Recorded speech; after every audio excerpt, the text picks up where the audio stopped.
Repair a Hitachi 3306 excavator today.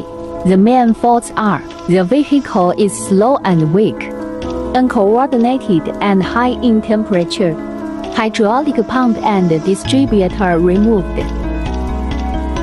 After testing, it was found that it was caused by internal leakage of the distributor and the local wear of the hydraulic pump. Now we start doing repairs and restoration work. Definitely keep this excavator working.